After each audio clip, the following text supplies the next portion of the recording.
afternoon. Welcome back to another live show here on the LTL podcast. It's episode 97, and we're going to do a little bit more review of the Danelo Cavcalcante situation. Obviously, now there's some new reports that are coming out, some new interviews that are coming out, some more information. So I thought we'd bounce back into this. And again, look, I'm not going to beat a dead horse here. Probably going to be the last show that I do on this. Maybe in a couple of weeks, we'll do a follow-up. But I wanted to just break in some news, some new conversations that are out there, some new interviews. And I thought I'd come forward, just put together a little bit of a show for you this afternoon. I don't have a lot of time here, probably about an hour. So we're going to try to keep this to an hour. I see all the new chatters here in the chat room. I want to welcome in all my moderators, all the regulars that come over here, all my channel members. So thank you this afternoon for joining us for a little bit more of review in this case. I'm not going to waste too much time here because I just said I do have limited time, but I will be back this evening. We're going to get back into Brian Koberger in the Idaho case, and you're going to want to join me for that show. And what you can do is when this show ends today, it will take you in to tonight's stream, and you can just click the remind me or remind button, and that way you'll know when I go live. I have it scheduled for 9:30 p.m. Eastern Standard Time tonight. It's probably going to be a little bit earlier, so be on the lookout for that. And when I go live, you'll know. And if you're over here in the chat, the most important thing to do is make sure all your bell notifications are turned on. So when LTL has any activity on it, when I go live, I drop a new video, you all will know. And also, if you're watching this on replay, comment down below and just give us the hashtag replay so I know that everybody is getting this content. All right, let's not waste too much time. We're going to get into this. This is from The Independent, and I'm going to read some sections of this, and then I have a lot of video review to go through as well. Danelo Cavcalcante killed his girlfriend in front of their children. Then his prison escape sparked a 2-week manhunt. Danelo Cavcalcante was sentenced to life behind bars for the April 2021 murder of Deborah Brandio. He broke free from jail days later, sparking a manhunt that lasted almost 2 weeks. And we're going to go in here. We can see some of the photos here, that famous crab walk right there. And that was probably on day one. This is a prison shot of him there in prison. You can notice the hair. We've talked about that. The hair was more, free flowing. And as he was captured, he had braids, and that was sparked some interest. Did he have someone on the outside helping him? I believe that he did. I believe he was in and around a female, possibly his sister. Quite possible she was aiding. Maybe that's why she was picked up by ICE and investigated and in custody. But that remains to be seen. Let's get into this. Danelo Cavcalcante was convicted of murder charges in August for brutally stabbing his former girlfriend to death in front of her children. Less than 2 weeks after receiving a life sentence, the 34-year-old sparked fresh terror as he broke free from a Pennsylvania jail.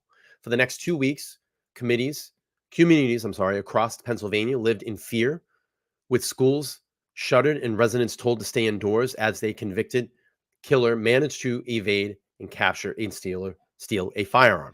The massive manhunt finally came to the end on September 13th when Cavcalcante, who was considered extremely dangerous, was finally captured.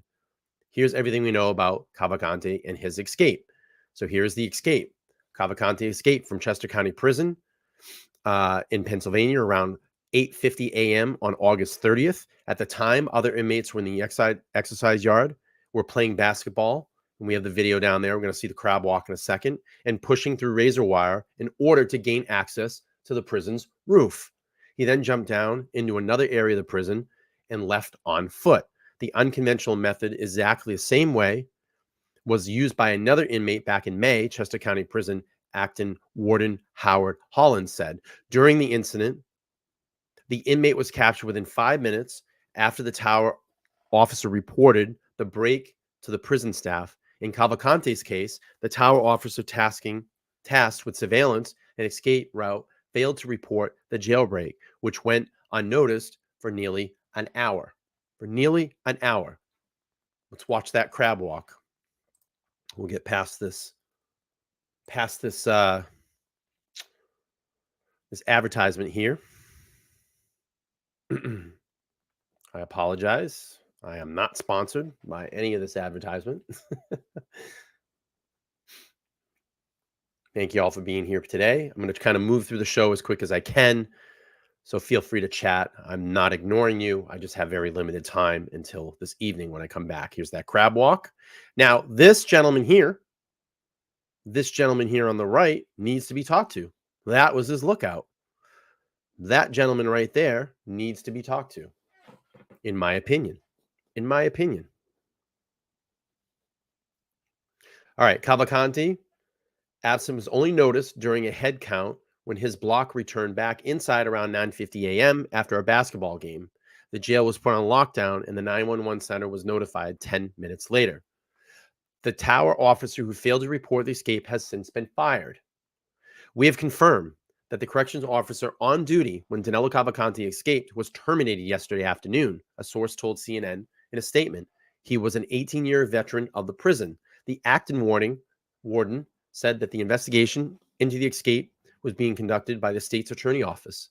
Mr. Holland said that following the escape attempt in May, the prison had brought consultants in to increase security at the facility.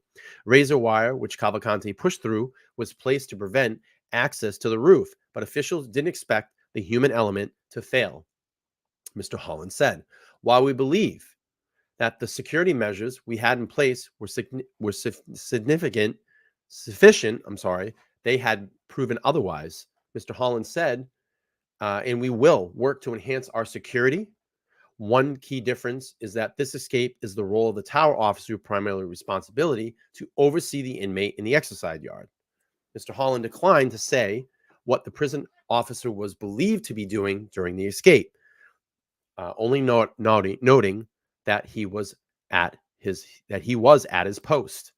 On September 4th, the surveillance camera on the trail had captured him walking in the area of Longwood Gardens in East Marlborough Township. The still images show that Cavcalcante was attained a backpack and a hood sweatshirt during the escape. Again, there's a multitude to read through here. I'm not going to read through all of it. I just want to get us kind of common up to what we have right now.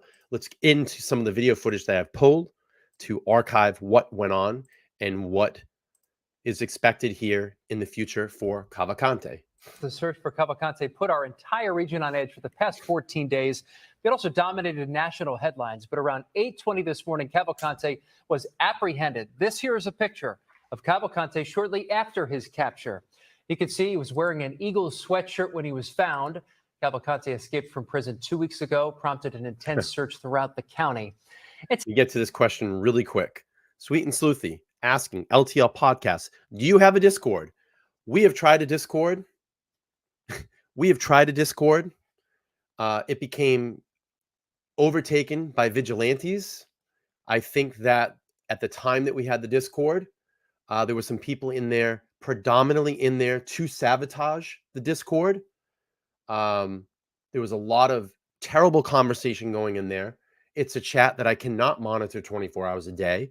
And it essentially got overtaken by people with egos, by people that had agendas, that wanted to trash LTL Podcast and trash good people in there. So I ended it. I ended the Discord, and I will probably never have a Discord ever again because certain people get in there and they, F everything up. So we can't have those types of things. I had a small moderator chat a while back, but when the breach happened in Discord, I ended up just shutting that down as well because it was like about 1 million people that got their information stolen on Discord. So yeah, it just takes one or a few people to get an agenda in a chat because they want to take over. They want to try to direct the channel. They want to tell you what is best. And I don't have time for that. I don't have time for it. I really don't. And it just got very, very toxic and too much BS in there. There were people in there that were ruining it for everybody. And that's it. I was done with it. I was over with it. So no more Discord. No more Discord. But if you need to reach out to me, I do have other ways, platforms. Let's Talk Live Podcast at gmail.com. I have my small Facebook page up. I'm on Twitter as well. Let's Talk Live YouTube channel, YTC, or you can hit me up on Instagram private message or through Instagram as well. All right, let's get back to the news. Take a look at this map here. It really shows you the area where this escapee was captured this morning in South Coventry Township, Chester County. You could also see the county prison where he escaped exactly 14 days ago today. Let's get right to NBC 10's Brian Sheehan. He was at that news conference announcing Cavcalcante's capture. Brian, walk us through how this all went down. Some major developments overnight.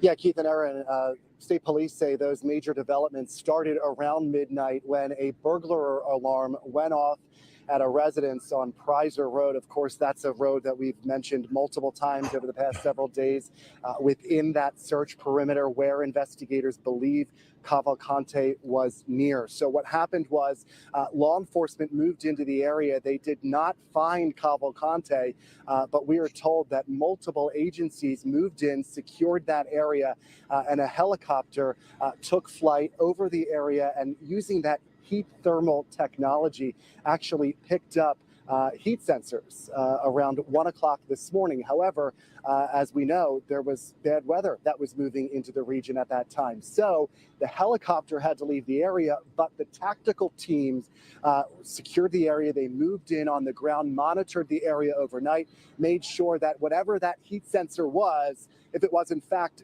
Danelo Cavcalcante, did not get past their perimeter.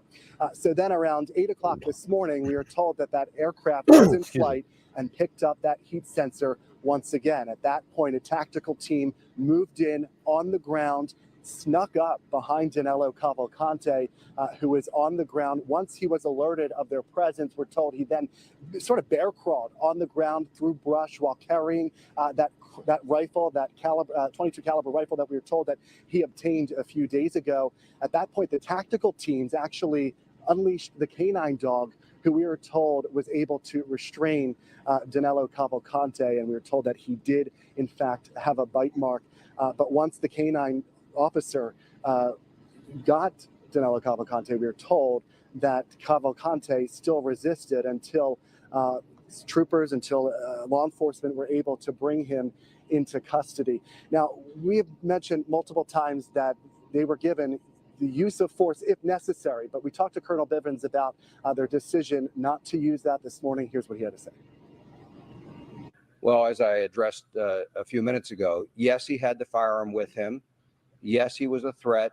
He did not have an opportunity. I believe he was taken by surprise, and I believe the canine played a large role in him not being able to utilize that firearm. What I would tell you is, again, that it is our last choice, our last preference to use lethal force. And so while there were other options, the team did the responsible thing, did what they're trained and what we expect, and they used other options. And again, lethal force is always the last option. All right, so where is Danelo Cavcalcante right now? We are told that he was transported to the state police barracks in Avondale, where investigators are trying to question him. And then at some point, he will be transported to a state correctional facility. However, we are told at this point in time, they are not releasing the name of that facility. It will become public, presumably at some point later today. Lieutenant Colonel Bivens telling me here a few minutes ago, he will serve the rest of his life sentence inside a state correctional facility. For now, live in Kennett Square, Chester County, I'm Brian Sheehan, NBC 10 News. Keith and Aaron will send it back to you. Relief to many people out there. All right, Brian, thanks for that. Let's go to NBC 10's Deanna Durante. She's been closely following this story for the past 2 weeks. Yeah, she joins us now live from the Pennsylvania State Police Barracks in Avondale, Chester County, where Cavcalcante is being held. Deanna, we've been talking to you on the phone. We're finally getting to see your face here because you've been all over the place. Tell us about how this all went down this morning. Well, you heard a little bit of it from Brian there. We can tell you that it was overnight that a federal plane picked up what they call a heat signature.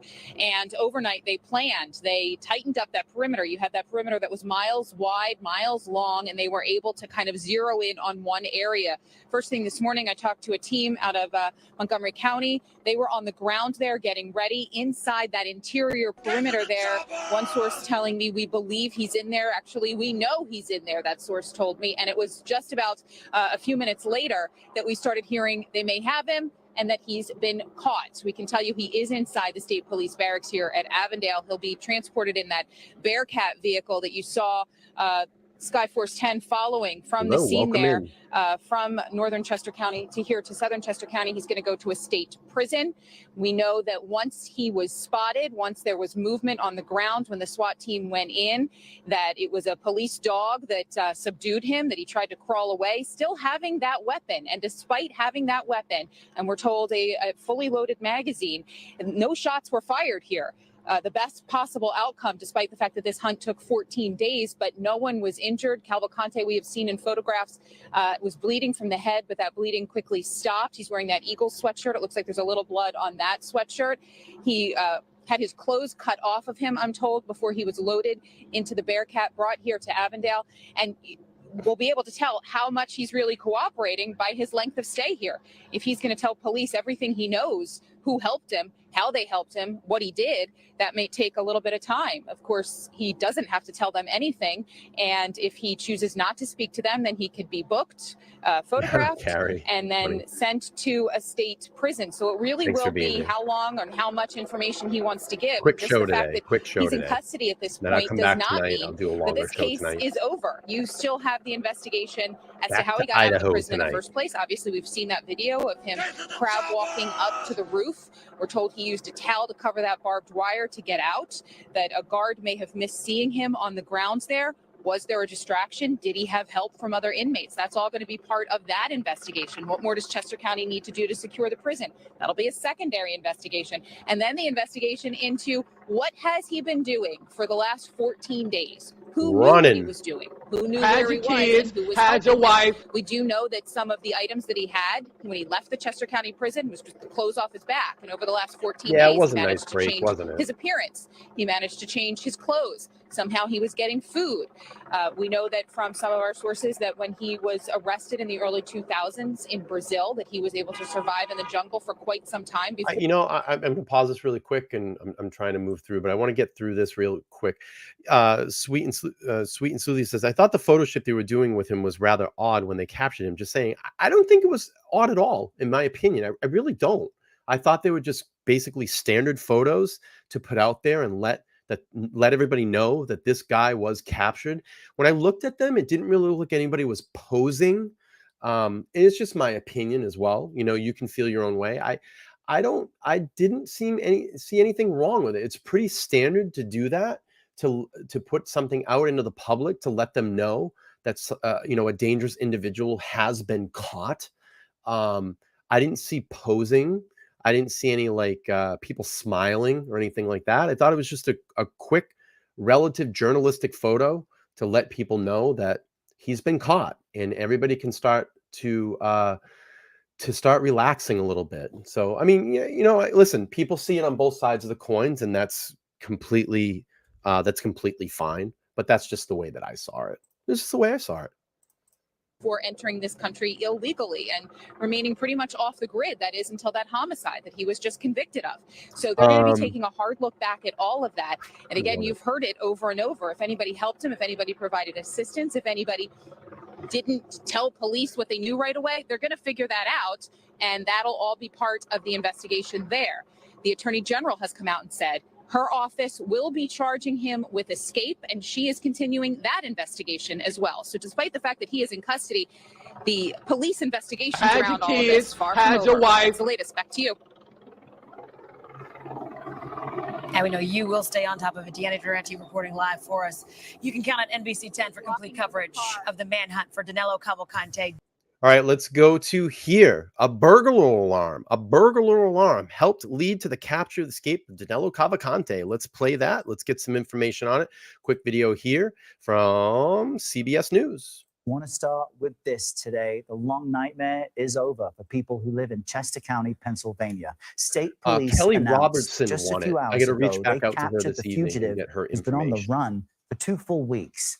Escaped murderer Danelo Cavcalcante was surrounded by dozens of law enforcement officials. This was around 8 o'clock this morning. He escaped prison, as you know, 14 days ago. There have been multiple sightings in the days that followed. Police say at one point he stole a vehicle and a rifle. But after 2 long weeks, those involved in this manhunt say they're relieved that he's now finally in custody. Tactical teams converged on the area where the heat source was. They were able to move in very quietly. They had the element of surprise. Cavcalcante did not realize he was surrounded until that had occurred. For more, let's bring in Pat Milton on the left of your screen. She's a senior producer for the CBS News Investigative Unit, and Eric Miller on the right, a former FBI supervisory special agent. This is a major case that has gripped people in this region of the country and really the whole country for 2 weeks now. Let's unpack how we got here. Pat, take us inside just the final hours of the manhunt. We heard there a reference to a heat source. So what led to this final capture of Cavcalcante?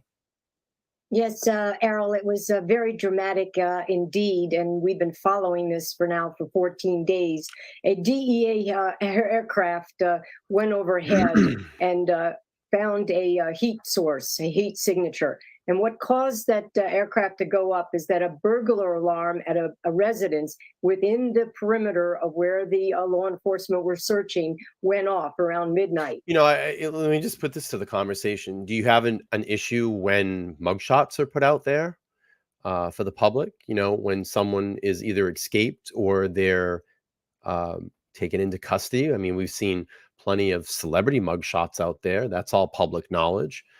I didn't have an issue with it. I don't think it looked like anybody was hamming anything up for the camera. I think it needed to be done to ensure that the public, that there is safety in that area, that this escaped killer has been caught, you know, and I get it. People may not agree with that, and that's okay, but this is just my opinion. So 1 o'clock, the aircraft was up in the air, identified a heat there's signature. me right there to the left. Meaning that there was Right there. a person, an animal Me right there. that was in the field. area. So they immediately descended on the area. Many Photos just law to prove that enforcement he's in there. They'll use camouflage. facial recognition. And what happened is a to thunderstorm came into the area, identify that it lightning is him. forcing the aircraft to go down. But the law enforcement surrounded where the heat source had generated. Before, they had found deer and bear in the area, so they weren't sure, but they did surround him. It was an element, as you say, of surprise. At daybreak, around shortly before 8 a.m., he was either sleeping or laying on the ground with his rifle. He noticed that law enforcement was around him and started to crawl out of the area. And the police gave the command for their dog to chase, grab, and hold, which is what they do. And the dog was able to grab him by the scalp and held him for law enforcement to come. There were no shots fired, no injuries, and he was taken into custody. And so, Eric, on one hand, you'll have all of law enforcement celebrating, right, the peaceful capture of this convicted murderer after 2 full weeks. But on the other hand, it has been 2 full weeks. You had residents in the area, some of them suggesting they're going to take matters into their own hands if this man isn't captured. Just from your point of view, evaluate the overall law enforcement response that we've all witnessed. I don't want to go to work today either. Well, Errol, Let's it take was the day. a multi-organizational Take the day together. We'll go.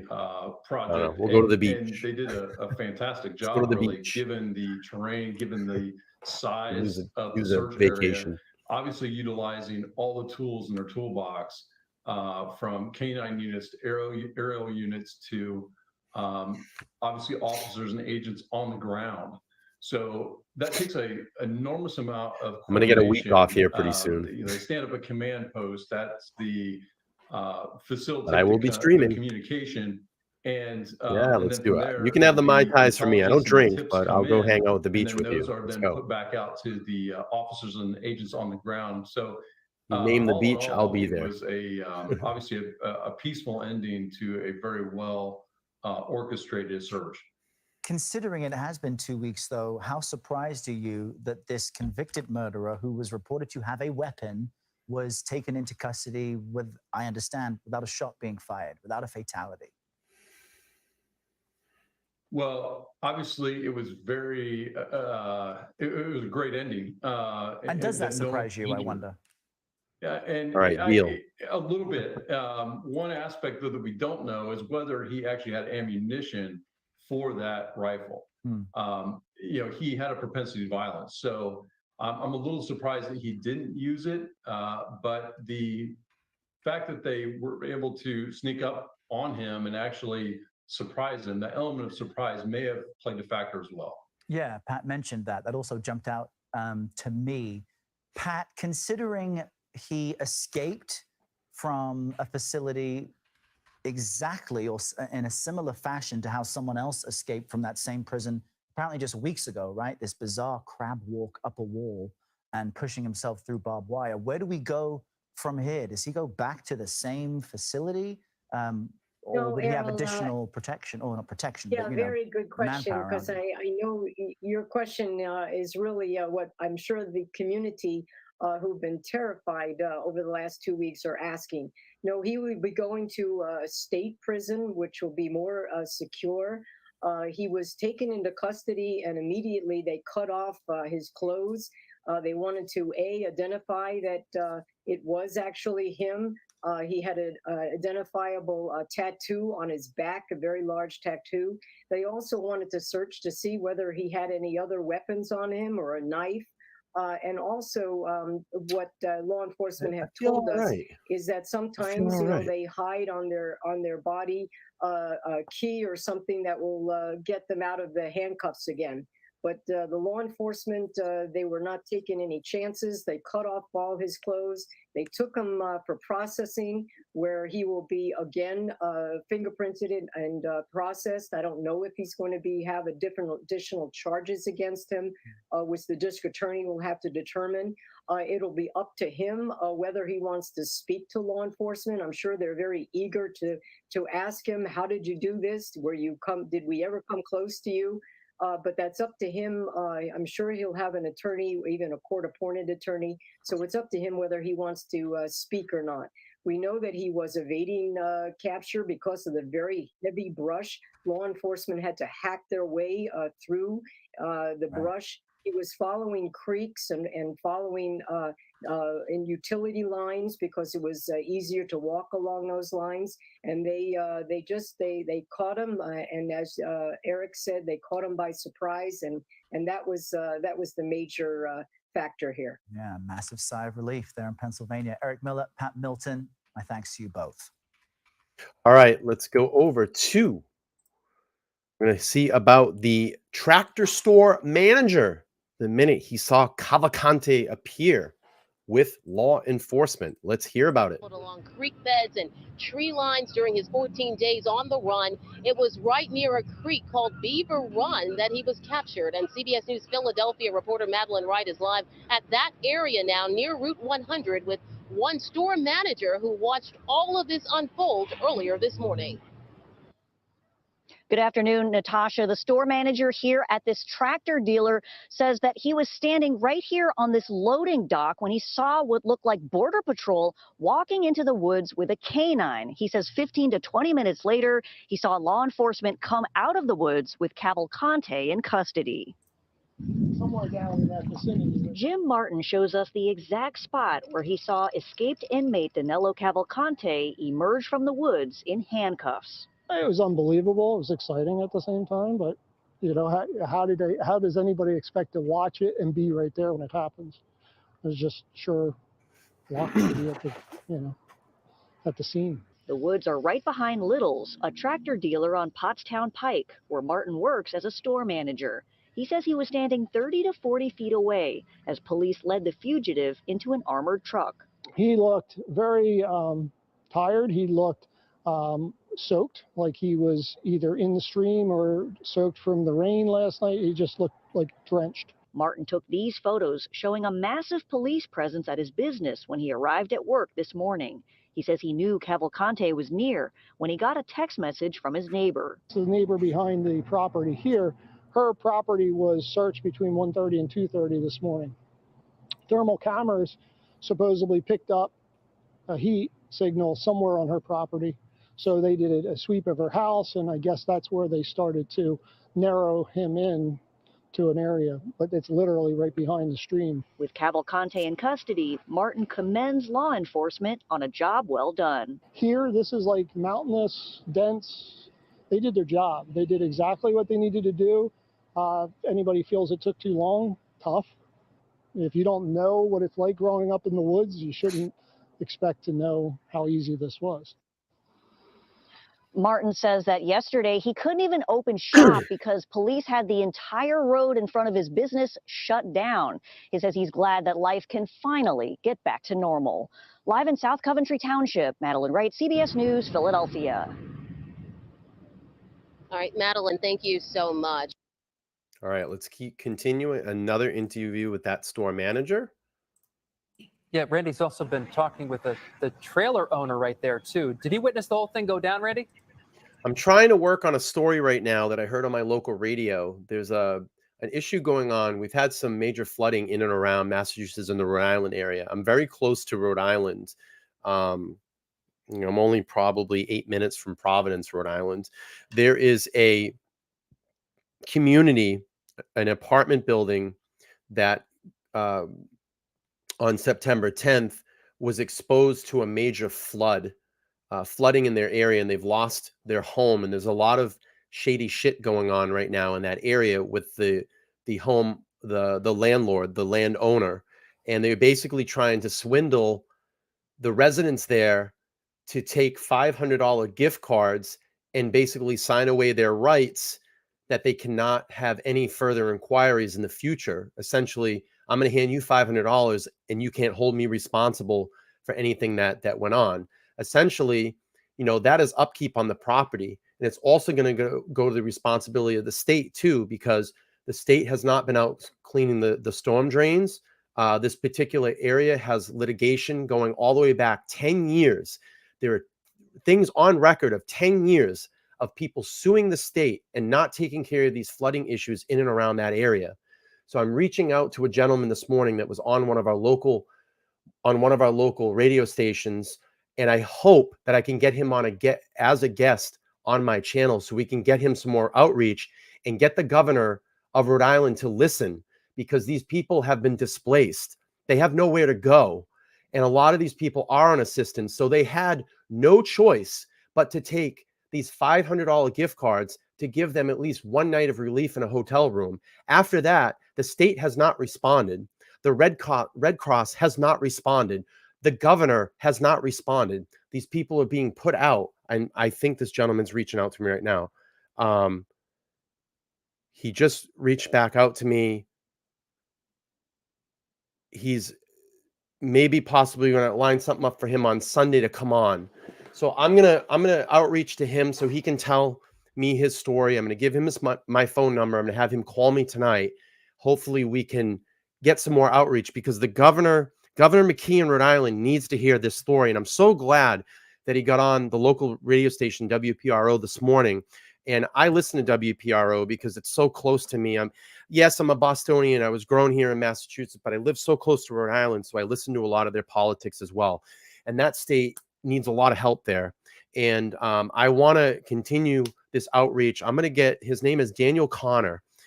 He was on the radio this morning. He said that if anybody wants to get in touch with him to get some help or whatever, but I'm going to give him my platform to sound off on, to get his voice out there. And I'm going to line something up with him. But I wanted everybody to know about this story. And essentially, let me do this. I just became very passionate about it. You can hear it. And he started to get upset. He was crying. He felt bad. He works as an RN, and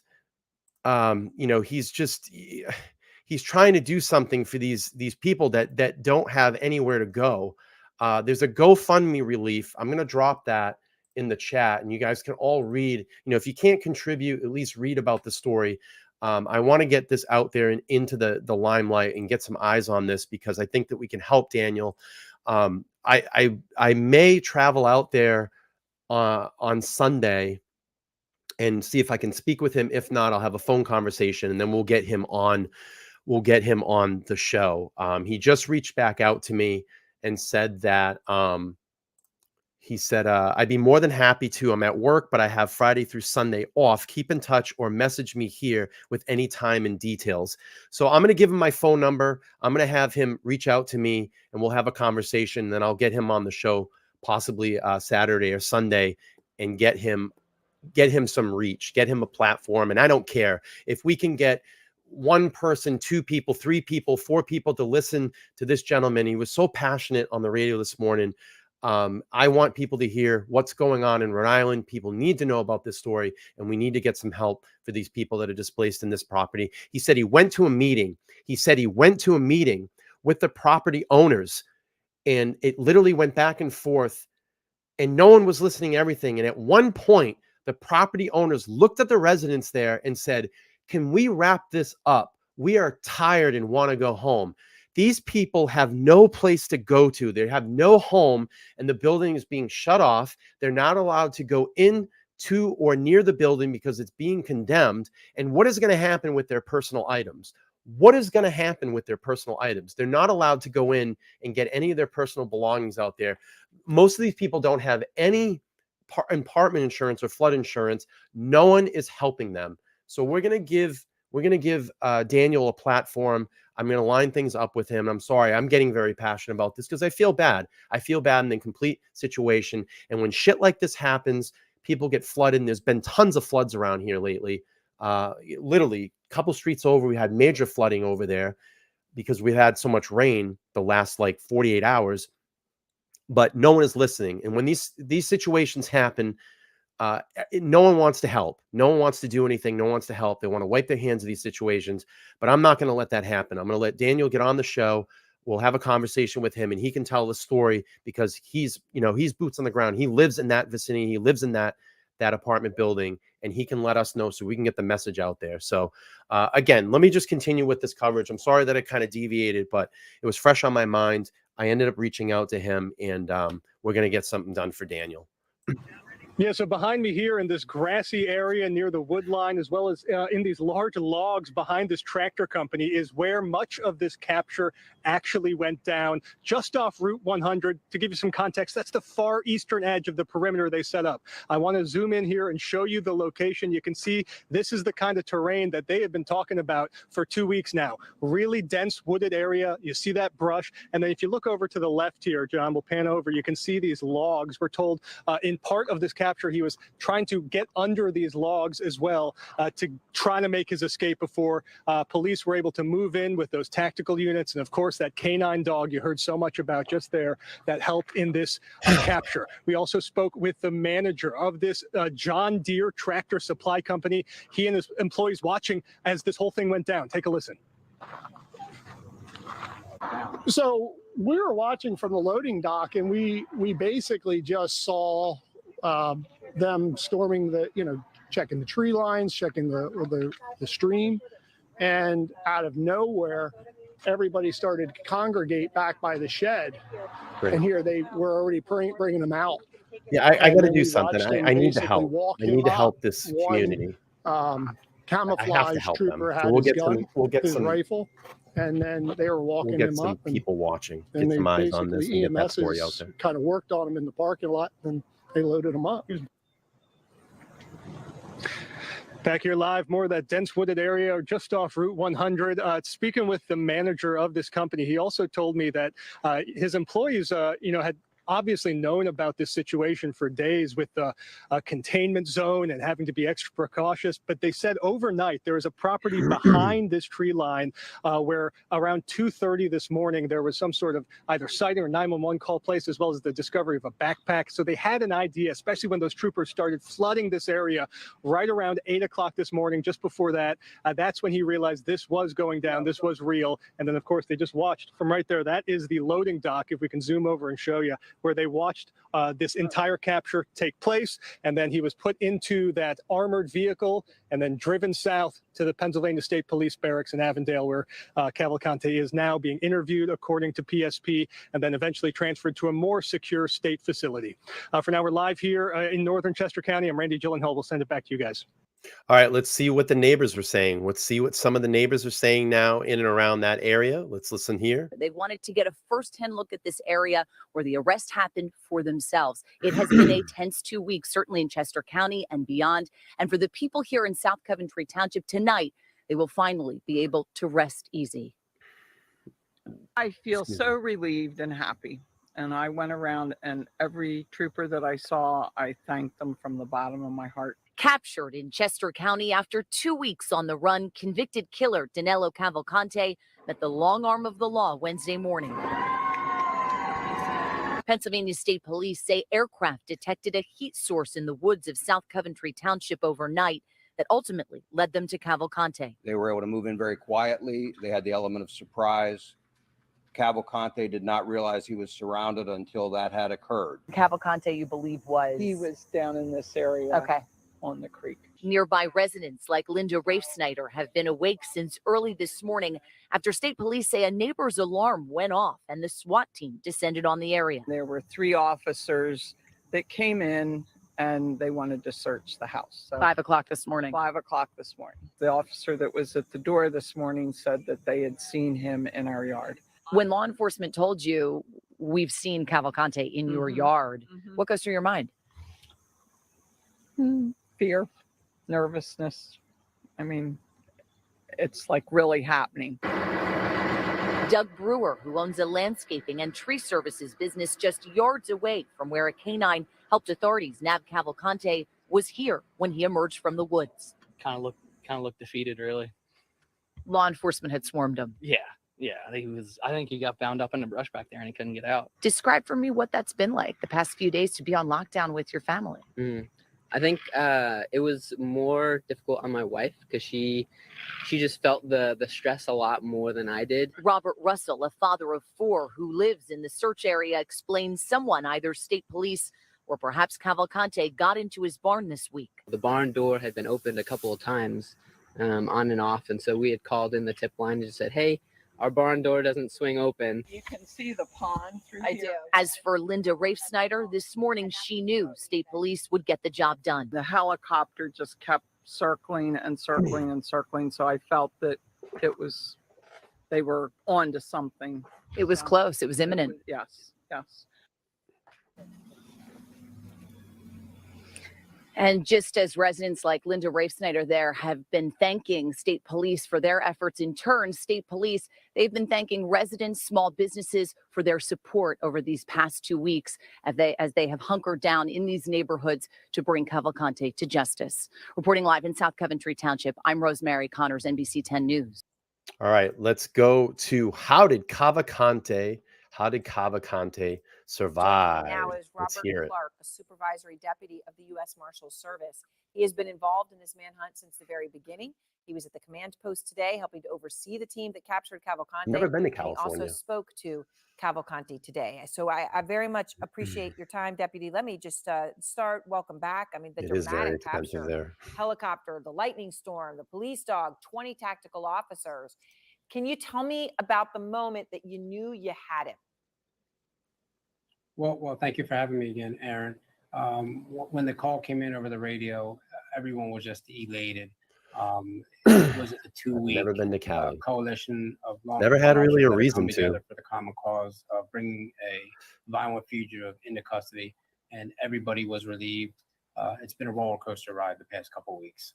I can only imagine, and I know you had to be terrified yourself that something horrible could happen. It could end horribly, or something could happen to somebody. That now you have him in custody. We are hearing that authorities conducted a 4-hour interview today with Cavcalcante. You also personally spoke with him. What did you learn? So an interview was conducted with Cavcalcante.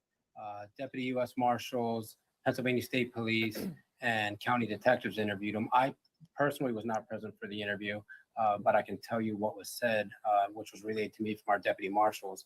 So essentially, everything we thought about Cavcalcante and his flight was true. He was a desperate man. He was actively avoiding apprehension. And shortly after he escaped from the prison, he had hunkered down in an area that was very, very secluded, very, very wooded. And he didn't move for the first couple of days, he said. He survived on a watermelon that he found at a farm. He drank stream water. He was hiding his fecal matter under leaves and foliage so that law enforcement couldn't track him. He was a desperate man. He also described the backpack that he obtained was obtained early in his flight. He had taken it from a residence, and that's where he obtained a razor. I know a lot of people have talked about how did he get so clean shaven? Did somebody assist him? Well, quite simply, that razor was in the backpack. So he answered a lot of questions for us. And he also described an increasing amount of law enforcement every day. And that goes for both perimeters. And ultimately, that's why he decided to leave the Longwood Gardens area. He said that on numerous occasions, 3 times he described that law enforcement officials almost stepped on him within 7 or 8 feet. 3 times. But that just proves to you how thick the vegetation and the foliage was. It was just an immense area to search. I don't think the public understands how hard it was in extreme heat and extreme conditions to locate him. So, so much to follow up with you here, Deputy Clark, but this issue with the razor, when you're saying, how did people wondering how he shaved. So you're literally saying it was just luck that he finds a backpack and there's a razor in the backpack, that was just luck. You can't make it up, Aaron. We specifically asked him that question. How did he get clean shaven? And he said there was one in the razor in the backpack that he took. We still don't know the exact place where he took that backpack, nor do we know the exact location that he took the Eagle sweatshirt as well. Right. Okay. So you're still not exactly sure, but obviously it sounds like he's admitting he was going in people's homes, whether they were unlocked or there, but he was stealing stuff when he could. Yes, he was. He actually said that he was going to steal stuff where there was opportunity. He was a desperate man that was going day to day in order just to survive. An interesting statement he said also was that his end game was to carjack somebody and to head north up to Canada. And he intended to do that in the next 24 hours. He said the law enforcement presence where he was immense and that he felt that he needed to leave. He had seen the aerial assets we were using. He had seen the helicopters. So that's why he held on to that rifle for so long. And did he, you said that he survived on stream water and watermelon. Did you talk about anything else about how he was able to obtain food? No, it was just the watermelon, the stream water. We didn't get too much into what else he was eating, but we were interested in the part about the carjacking and the rifle and his intentions and the end game. Did he give you, did you learn anything more about that rifle?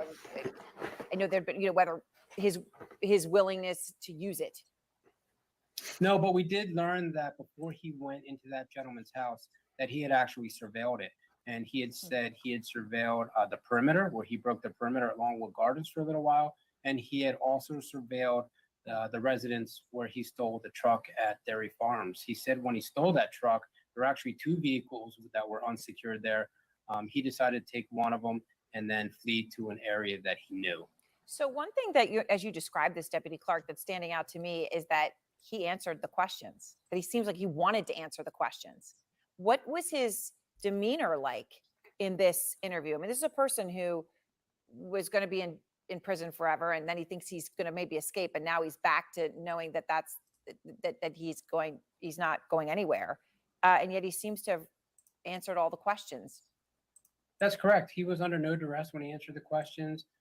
There were professional deputy marshals there, state troopers. He was treated with the utmost professionalism and respect, and he just answered everything that was given to him. He had no hesitation. We found him to be very truthful, and everything that we wanted to know, all the gaps in the investigation, the questions that we had and the public had, we were able to get most of the answers from. And did he give you any more details about his actual escape? Those images we saw where he's crab walking or moonwalking backwards up the wall when he gets out.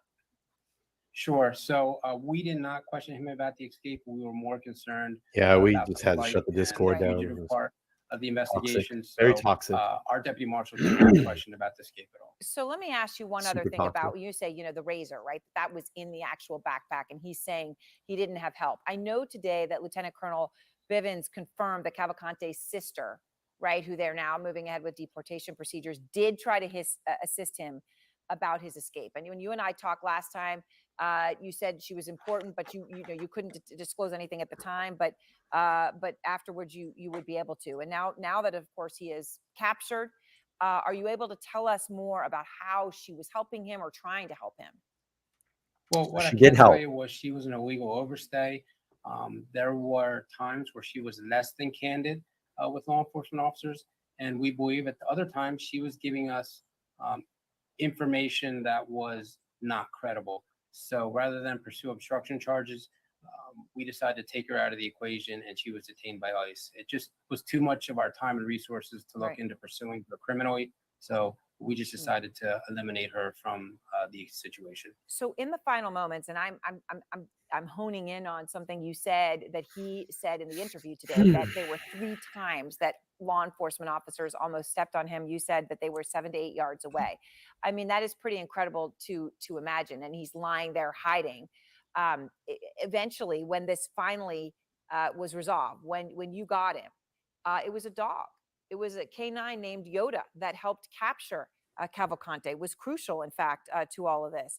Can you tell us more about the dog named Yoda and what the dog did? So I can tell you that dog was stationed out of Detroit, Michigan. He is part of the BORTAC tactical team who was stationed out of Michigan. I believe he's 3 years old. He's a Belgian Malinois, and he was just essential as far as the tracking and the searching, as were numerous other canines that were here. We had other Malinois, we had German Shepherds, we had a Bloodhound. So all these canine resources were utilized from different tactical teams from the area, and they were just an incredible resource. I mean, it's incredible. So what did Yoda actually do? And I again, to remind everybody that at the time when he was apprehended and Yoda's instrumental in this, Cavcalcante has a rifle. I understand in his possession, within arm's reach.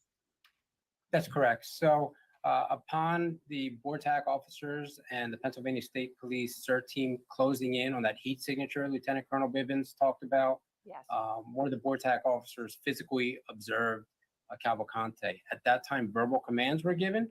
Cavcalcante attempted to flee by slowly crawling away, and the tactical decision made, I'm assuming by BORTAC and the state police, was to deploy that canine. We knew that he was armed, and using a canine we felt was a reasonable option before upgrading to deadly force. As Yoda moved in on Cavcalcante, I believe the only thing showing at the time was Mr. Cavcalcante's head, or the crown of his head. He ended up taking a bite on the top of his head, which I know a photo has been going out around with a lot of blood, and that's the reason why the blood was there, because he took a bite towards the top of his head. Now, canine is a bite and hold dog, so there was no holding when you bite someone on the crown of your head. So Cavcalcante was again bit in the lower extremity area. Yoda held, and then Mr. Cavcalcante submitted to the commands, and he was taken into custody by an approaching CERT team from the Pennsylvania State Police, as well as the BORTAC team. All right. So we're going to get one more here, and then we're going to finish it out for today. Appreciate everybody sticking around for this quick afternoon session. I'll be back tonight, getting back into Brian Kohberger, the old Brian Kohberger, the Idaho 4 case. We'll be talking about that this evening. All right, let's play out this 6 minutes, and then I got to bounce. We begin our report in Pennsylvania, where some people are probably going to be sleeping better this evening. The killer who escaped prison and escaped hundreds of officers looking for him has been arrested. Danelo Cavcalcante was captured in the woods Wednesday. During his 13 days of liberty, he stole a van, got a gun, appeared on people's home security cameras, and changed his appearance. Now he is once again moving only when the police allow him to. Nikki Dimitri from our CBS Philadelphia station has been following this case for us. Good evening, John. State police say once in motion, the capture today of Danelo Cavcalcante happened within 5 minutes. Tonight, he's in custody at SCI Phoenix. That's a maximum security prison northwest of Philadelphia. There, he'll serve a life sentence for first-degree murder. The search for Danelo Cavcalcante is over. The subject is now in custody. Now, police are revealing how the massive search came to a dramatic end. Our nightmare is finally over and the good guys won. Police say a burglar alarm went off within their search perimeter just after midnight. About an hour later, an aircraft using a thermal technology picked up a signal. And just before 8 this morning, tactical units surrounded Cavcalcante as he tried to escape with a stolen rifle. But law enforcement released a canine to hold him. He continued to resist, but was forcibly taken into custody. Cavcalcante was seen wearing a Philadelphia Eagles football sweatshirt, his face bloodied from a dog bite injury to his But I scalp. do. Out of nowhere, everybody started to congregate back by the shed. Jim Martin says he witnessed Cavcalcante's capture from outside the farm equipment store where he works. One camouflage trooper had his gun, and then they were walking him up, and they loaded him up. Law enforcement posed for photos with Cavcalcante shortly after the apprehension. I'm not bothered at all by the fact that they took a photograph with him in custody. Again, they're proud of their work. The search for Cavcalcante ended about 20 miles from the prison where he escaped after being spotted multiple times in different parts of southeastern Pennsylvania, leaving residents on edge. It was a scary couple days. Now Kathleen Brady says her community can finally relax. Everyone can just exhale finally. And Nikki Dementri joins us again. Nikki, what happens now?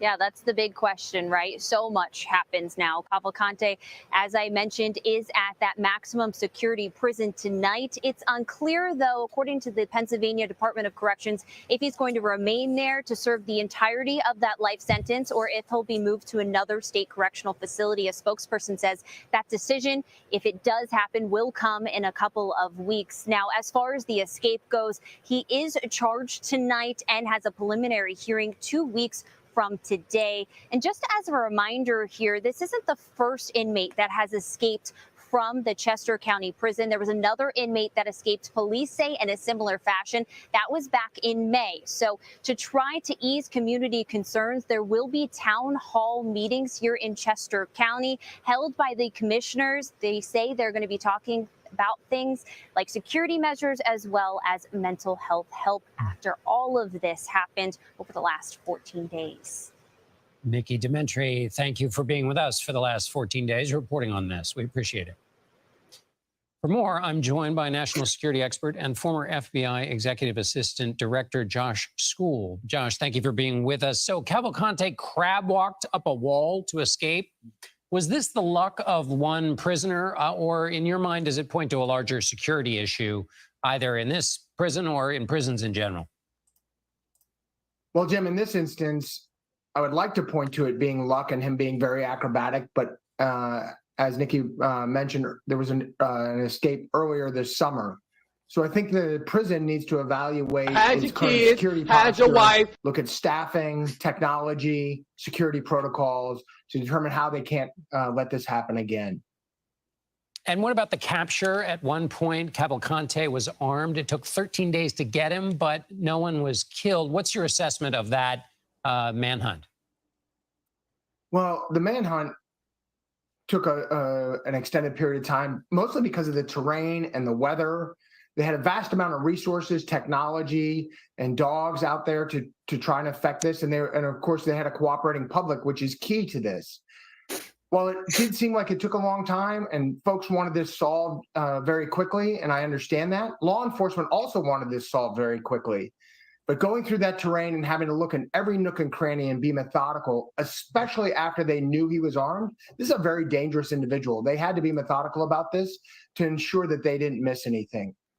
And Josh, give us your sense of, do you think this will encourage copycat escapees? And just in general, how easy is it for an inmate once they get out to be out for that long?